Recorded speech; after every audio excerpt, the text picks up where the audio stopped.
आपका version of law of attraction क्या है? आप क्या कहते हैं कि लॉ ऑफ अट्रैक्शन है क्या? तो मैं उसमें लिखती थी कि मेरी रैंक आ गई है, मेरी रैंक आ गई है, ऑल इंडिया मेरी रैंक आ गई है, करके देखते हैं, हुआ तो हुआ, नहीं हुआ तो नहीं हुआ। मुझे ऐसे लगता था कि मेरे दिमाग में कोई आवाज आती है। अब मैं किसी को घर में अगर एक्सप्लेन करूंगी तो घर वालों को लगेगा कि नाटक कर रही है, पढ़ना नहीं है इसलिए। बिल्कुल। सिंपल चीज जो एक्सरसाइज मैंने उस समय पे शुरू करी कि जैसे मैं स्टेयर्स चढ़ती थी ना, आई गॉट इनटू मेडिटेशन या लॉ ऑफ अट्रैक्शन की जादुई दुनिया में। आपका version of law of attraction क्या है? आप क्या कहते हैं कि लॉ ऑफ अट्रैक्शन है क्या? मेरे लिए लॉ ऑफ अट्रैक्शन सिंपल ऐसा है, ये नहीं, मेरे लिए ना वो टेक्निक्स वाला नहीं है। मैं कभी भी टेक्निक ओरिएंटेड बात नहीं कर पाती हूँ, क्योंकि मुझे ऐसा लगता है कि law of attraction is not just कि ये टेक्निक लगाई और उससे ये हो गया। उसके लिए आपको एक सर्टेन तरह का इंसान बनना होता है और अपने लाइफस्टाइल में बहुत सारी चीज़ें चेंज करनी होती हैं, अपनी पर्सनालिटी में करनी होती है। So what ever happening outside is just a reflection of what's happening with in. अंदर जो चल रहा है, तो अंदर का बहुत कुछ बदलना पड़ता है, समझना पड़ता है खुद को, उस पर काम करते हैं और फिर बाहर कुछ फोर्सफुली करने की ज़रूरत नहीं पड़ती, फिर बस चीज़ें हो जाती हैं, it just flows beautifully. So that's what I feel about manifestation and law of attraction to be specific. तो आपका पहला एनकाउंटर कब हुआ? आपने कब समझा कि यार ये तो काम कर रहा है मेरे लिए? ओके तो हमने ना ऐसे मेरी सीए की क्लास में एक फैकल्टी वो चला देते थे, वो जैसे ब्रेक हुआ तो बच्चे बाहर चले जाते थे, वो स्क्रीन पे द सीक्रेट मूवी चला देते थे ब्रेक के टाइम पे। तो मैं उसे देखती रहती थी। अब कोई पहली बार देखेगा ना, that person will so amazed bye it कि ओ माय गॉड, ये भी एक दुनिया एग्जिस्ट करती है कि ऐसा सोचो ऐसा हो जाता है। तो मैंने देखा, I tried applying it myself. मैंने उसके बाद क्लासेस खत्म हो गई and then I had my C intermediate के एग्जाम्स। तो मैं उसमें लिखती थी कि मेरी रैंक आ गई है, मेरी रैंक आ गई है, ऑल इंडिया मेरी रैंक आ गई है। And nothing happened actually. I couldn't make it in that attempt. उसके बाद मैंने एक चीज़ समझी, फिर मैंने द सीक्रेट में बुक लेकर आई। मैंने कहा बुक पढ़ते हैं, ये है 2013 की बात। तो मैंने कहा बुक पढ़ते हैं कि क्या है। वहाँ बुक में ऐसे ही पढ़ते पढ़ते एग्जाम हो चुके थे, रिजल्ट आना था, मे बी एक हफ्ता बचा होगा। तो मैंने वो बुक पूरी पढ़ ली एक दिन में, सिंगल सिटिंग में मैंने बुक खत्म कर दी वो। उसमें मैंने एक चीज़ पढ़ी कि एक कोई लेडी थी, उन्हें घर चाहिए था, तो उन्होंने ना उसका एड्रेस वो अपने नाम पे लिखती नहीं अपना नाम और पूरा नेम प्लेट जैसा, और वो शी सेट वो पूरा डायरी पेन लिखा और उनको शाम तक कॉल आ गया कि वो घर उन्हें मिल गया, उनका कुछ फंसा हुआ था डिपॉजिट या कुछ। तो मैंने कहा वाह यार, मतलब ये तो मैं भी करके देख सकती हूँ, एक हफ्ता बचा है, पास हुई तो हुई। इस मोमेंट में मैंने एक चीज़ समझी कि करके देखते हैं, हुआ तो हुआ, नहीं हुआ तो नहीं हुआ। और मैंने बैठा, मैं लिखा। पहले तो शुरू में झूठ लग रहा था कि thank you I have clear the exam, तो बहुत झूठ लग रहा था। मैं लिखती गई, इवेंचुअली ना मुझे उसमें बहुत मज़ा आने लगा वो करते करते। बस मुझे कुछ देर के लिए उस जोन में जाकर अच्छा लगता था कि what if I clear the exam. तो मैंने ऐसा करा और उस अटेम्प्ट में मैं पास हो गई। मेरे डॉट मतलब हमें 400 में से 200 नंबर चाहिए होते हैं एंड आई एग्जैक्टली स्कोर 200। मतलब एक इधर होता तो मैं गई। तो आई स्कोर 45, 55, 50, 50। मुझे आज तक मेरा वो टोटल याद है। तब मुझे पहली बार लगा कि wow man, this stuff actually works. This is good wow. तो जब आप आज मैनिफेस्टेशन के बारे में आप सिखा भी रहे हो बहुत सारे लोगों को, तो आपको क्या लगता है कि किस तरह के सवाल सबसे ज़्यादा आपके पास आते हैं आज के वक्त में? मेरे पास ये आता है कि दीदी, people call me, my student call मी दीदी ऐसे एड्रेस करते हैं।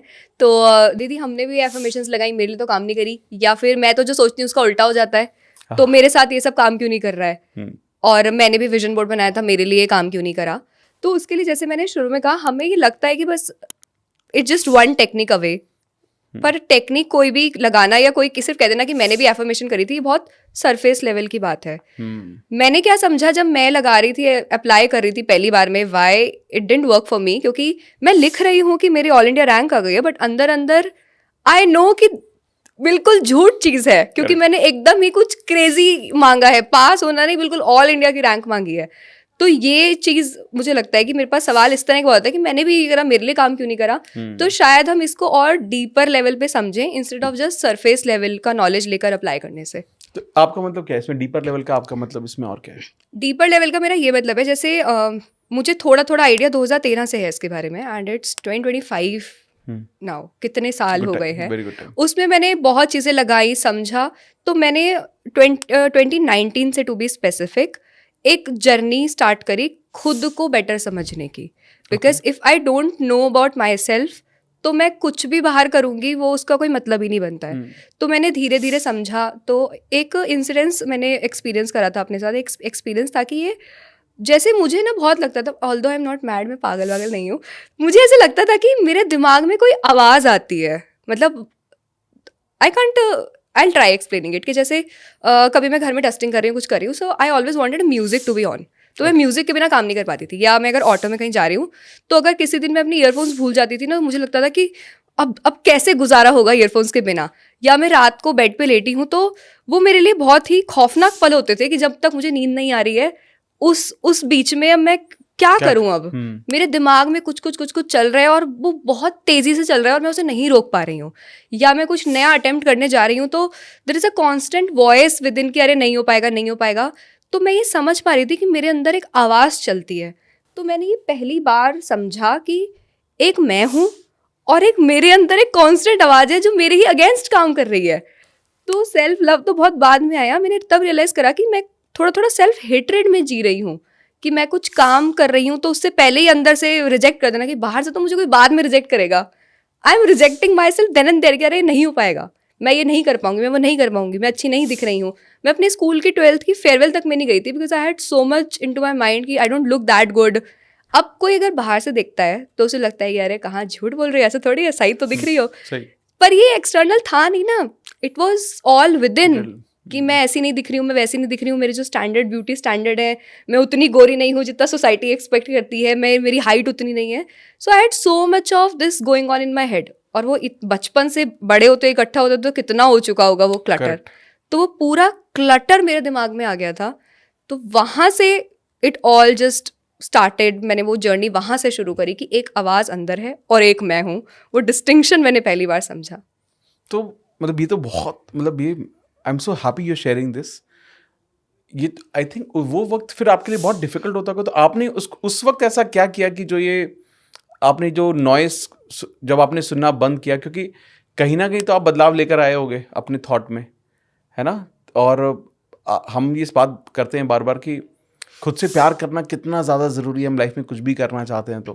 तो जब ये अपोजिट रिएक्शंस आपको मिले तो आपने कुछ किया उस वक्त कॉन्शियसली? सबसे पहले तो मैंने इस चीज़ को एक्नॉलेज किया कि there is a voice going on in my head. क्योंकि अगर मैं ये किसी को भी बाहर बताती तो कोई नहीं समझ पाता उस बात को। एक दो बार मैंने ट्राई भी करा कि अपने किसी फ्रेंड से मैं शेयर करूं कि मैं क्लास में बैठी, मैं कुछ समझ नहीं पाती थी क्या चल रहा है, क्योंकि मेरे दिमाग में कॉन्स्टेंटली चल रहा है कि सब आसपास पढ़ रहे हैं, सबके क्वेश्चंस होते जा रहे हैं, मैं नहीं कर रही हूँ, मैं तो फेल हो जाऊंगी। अब वो अंदर चल रहा है। अब मैं किसी को घर में अगर एक्सप्लेन करूंगी तो घर वालों को लगेगा कि नाटक कर रही है, पढ़ना नहीं है। इसलिए मैं पढ़ना चाहती हूँ, मैं चीज़ें करना चाहती थी, पर मैं नहीं कर पा रही थी due to the constant voice.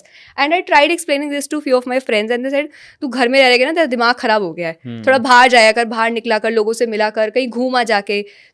और फिर मुझे, क्योंकि मैं इस चीज़ को एक्नॉलेज करी देयर इज समथिंग हैपनिंग, तो मैंने उनसे कहा भी, मैंने समझा भी कि ये ना टेम्पररी सोल्यूशन होगा। मैं कहीं बाहर चली जाऊँ, कहीं घूम आऊँ, वापस तो उसी कमरे में आके खुद के साथ बैठूंगी ना। रात को क्या करूंगी जब दिमाग भाग रहा होगा और मैं नहीं रोक पा रही होंगी। तो मैंने इस चीज़ को पहले समझा कि I am experiencing something different, जो ये शायद नहीं समझ पा रहे हैं। उस टाइम पहली बार जो मैंने एक चीज़ चेंज करी कि खुद को ब्लेम करने की जगह कि there is something wrong with me, I acknowledge and address it कि there is something different happening with me, not wrong. उसको पहले समझ के फिर मैंने, गूगल ने मेरा बहुत साथ दिया उस समय। तो मैं ऐसे यूट्यूब गूगल पे ढूंढती रहती थी, ऐसी पूरा टाइप करके कि I can listen a constant voice in WhatsApp. तो वहाँ से मुझे मेडिटेशन के बारे में पता चला पहली बार 2019। तो मैंने मेडिटेशन के बारे में वहाँ से पढ़ा। और हमारी किसी सीए की क्लास में किसी ने द पावर ऑफ नाउ वो बुक सजेस्ट मुझे करी थी। तो मैंने जब उसको पढ़ना शुरू किया, जो वो बुक जिस तरह से लिखी है और जो उसमें बातें हैं, it just calms down something with in you. तो मैंने समझा कि जो मैं अंदर आवाज़ सुन रही थी वो एक, मतलब कुछ चीज़ होती है वो, ऐसा ही नहीं है कि वो हवा वाली बातें नहीं कर रही थी मैं। तो मैंने समझा एंड आई सिंपल चीज़ जो एक्सरसाइज मैंने उस समय पे शुरू करी कि जैसे मैं स्टेयर्स चढ़ती थी ना, तो हम क्या ऐसे चढ़ जाते हैं तो कॉन्शियस थोड़ी होते हैं।